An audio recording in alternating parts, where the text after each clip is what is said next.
Le gaspillage alimentaire. Un enjeu qui deviendra le problème principal mondial du futur. En l'espace de seulement 20 ans, la date de l'épuisement des ressources planétaires a chuté de 2 mois, une statistique purement choquante. De plus, 41 200 kg de nourriture sont jetés chaque seconde à travers le monde, ce qui est une quantité hallucinante de nourriture et ce qui équivaut à 1,3 milliard de tonnes de nourriture par année. Ces faits vous choquent, vous surprennent? Eh bien, voici les effets de la surconsommation et la mauvaise gestion des denrées. Ici, on observait à l'échelle nationale. Le Canada a sa part de culpabilité dans l'affaire et n'est pas innocent. En effet, de toutes les denrées achetées par un Canadien par année, 58% de la nourriture est gaspillée, ce qui équivaut à 11,2 millions de tonnes par année. 140 kg par personne est gaspillé, ce qui équivaut à 1100 $ de pertes par consommateur. Parmi les causes de l'enjeu qu'est le gaspillage alimentaire, nous retrouvons notamment les normes sévères du MAPAC, les standards de qualité des consommateurs et la surconsommation. Tout d'abord, le MAPAC s'occupe d'établir les normes reliées aux aliments propres à la consommation. Donc, c'est lui qui décide si certains aliments sont bons à vendre ou non. Dans la liste des réglementations sur les produits, la date de péremption est l'un des éléments les plus sévèrement observés.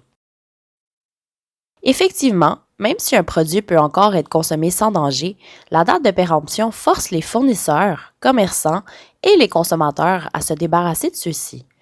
Malheureusement, même s'il y a plusieurs possibilités, ils décident trop souvent de les jeter directement à la poubelle sans se poser trop de questions. Par exemple, un yogourt qui est périmé depuis 2 jours peut encore être consommé jusqu'à 2 semaines après sa date de péremption. Les consommateurs, de plus en plus difficiles, exigent une qualité exceptionnelle et des produits parfaits. Cette demande met de la pression sur les commerçants qui n'acceptent plus les produits un peu difformes ou de la mauvaise couleur. Il est facile de s'imaginer ce qui arrive aux produits rejetés. Mais entre nous, une carotte achetée dans le but de faire un potage a-t-elle vraiment besoin d'être visuellement parfaite? De plus, ce n'est pas un secret que nous vivons dans une société de surconsommation et l'alimentation n'est pas laissée de côté. L'une des raisons principales du gaspillage alimentaire est la surconsommation. Par exemple, plusieurs personnes iront au restaurant tandis que leur réfrigérateur est plein de nourriture qui sera jetée à la fin de la semaine. De plus, l'apparition de détaillants comme Costco ou Walmart et le désir des consommateurs d'en avoir plus pour leur argent encouragent ces derniers à surconsommer. En observant toutes ces statistiques sur le gaspillage alimentaire, n'est-ce pas un manque d'éthique de ne pas faire plus d'efforts qu'il faut pour adapter nos habitudes de consommation en sachant que 900 millions de personnes souffrent actuellement de faim dans le monde et qu'1 million d'entre nous sont suralimentés? Et encore, n'est-ce pas jouer un peu à l'autruche en cette ère de crise climatique en sachant que l'empreinte carbone globale du gaspillage alimentaire s'estime à 3,3 gigatonnes de CO2, soit plus du double des émissions venant des transports routiers aux États-Unis en 2010? Il est grand temps de s'ouvrir les yeux et de repenser à nos valeurs en tant que société, parce que seul le changement ne se fait pas, mais en groupe, nous pourrons y arriver. Concrètement, que pouvons-nous faire pour améliorer la situation?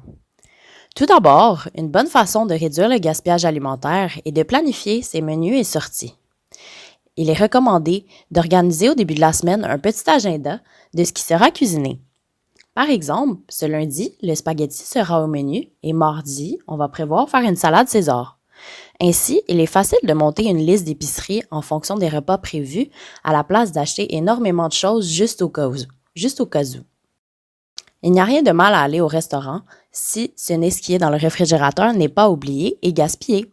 Si vous aimez vous gâter de temps en temps, la meilleure technique est de planifier une soirée dans la semaine où vous ne cuisinerez simplement pas. À l'épicerie, vous n'achèterez donc pas les aliments pour cette soirée-là. C'est une bonne façon de sauver la planète et, en plus de cela, de sauver votre argent. Ensuite, il existe de nombreuses applications mobiles qui peuvent aider à réduire le gaspillage alimentaire. Par exemple, l'application Olio, basée aux États-Unis et au Royaume-Uni, permet à leurs utilisateurs de mettre en ligne leur surplus de nourriture dans l'espoir qu'un voisin puisse venir les chercher, évitant ainsi le gaspillage. De plus, l'application travaille avec des entreprises à travers le monde. Ces entreprises peuvent demander à des volontaires locaux de prendre la nourriture non utilisée et de la distribuer aux œuvres de bienfaisance qui, eux, les distribuent aux personnes plus pauvres qui ne mangent pas à leur faim. Plusieurs entreprises travaillent activement à réduire le gaspillage alimentaire. Par exemple, la Tablée des chefs, une école de cuisine basée à Longueuil, recueille les surplus alimentaires des traiteurs, des restaurants et des hôtels pour en faire profiter les plus démunis. De plus, plusieurs entreprises locales comme Loop ou la Transformerie utilisent des tonnes de fruits et de légumes gaspillés par les commerçants pour les transformer en produits alimentaires durables comme des confitures ou des fruits séchés. D'autres initiatives ont aussi été mises sur pied pour lutter contre le gaspillage alimentaire. Effectivement, le projet Les Frigos Frigo, situé à Sherbrooke, permet à la population de donner gratuitement leur surplus de nourriture à un dépôt local, ce qui permet aux plus démunis de profiter de nourriture gratuite et fraîche. Évidemment, la solution la plus optimale resterait néanmoins de changer nos habitudes de consommation. En effet, nos tendances à trop acheter, à mal planifier nos repas et à jeter nos surplus alimentaires plutôt que de les partager ou de les donner mettent énormément de pression sur les agriculteurs et les éleveurs à travers le monde. Avec 900 millions de personnes qui ne mangent pas à leur faim dans le monde, les besoins sont criants et le seront encore plus dans le futur avec l'accroissement de la population. Les besoins sont si importants que beaucoup d'agriculteurs se retrouvent forcés à utiliser des pesticides, à utiliser l'élevage d'animaux intensifs ou l'agriculture intensive. Toutes ces pratiques sont fortement dommageables pour l'environnement et, évidemment, ne sont absolument pas viables. Chaque personne peut faire une différence. La collectivité fait le pouvoir. Prenons exemple sur les organismes qui ont pris l'initiative en adoptant les idées de partage et le recyclage des aliments. Apportons des solutions ensemble, changeons nos habitudes de consommation ensemble et sauvons l'environnement ensemble.